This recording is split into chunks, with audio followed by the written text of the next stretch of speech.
mamas out there. Are you finding yourself feeling kind of bitter or resentful or just generally more negative lately? Might be, in addition to just being overstimulated, overwhelmed, and sleep deprived, where everything just looks a little darker, it might also be this thing, a negativity bias, which is a way that our brain is set up to survive, to be able to notice all the things that are bad or wrong in order to avoid danger and be able to survive.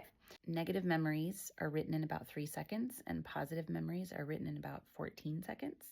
So we write the negative memories faster so that we can be on high alert for avoiding them in the future. It doesn't always work that way, but that's what our brain's trying to do to stay safe. And what ends up happening in postpartum is that we are on hyper alert to danger, which makes sense so that we can keep our babies safe.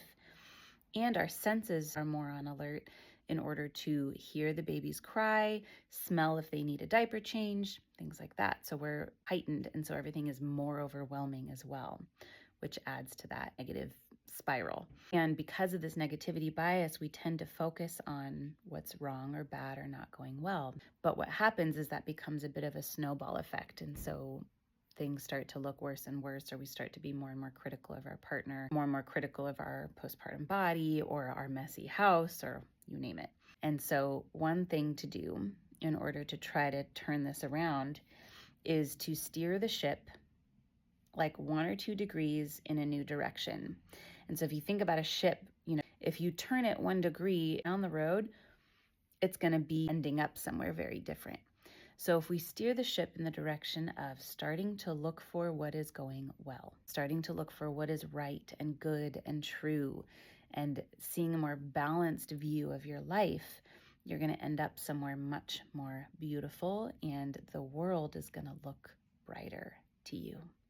So today, your challenge is to try to notice one positive thing about your messy house, one positive thing about your partner, about your postpartum body, or about your baby, or about this new life that you're in, and actually say it out loud, or actually express it to your partner, or tell someone close to you. If this is helpful, please like, subscribe, or follow, and look for my postpartum mental health course that's coming out in the next week. It's called Nobody Told Me, and it has as much information as I could possibly manage to come up with about normalizing your postpartum experiences, understanding perinatal mood and anxiety disorder, and giving you a ton of tools to stay afloat and to thrive in this very huge rite of passage.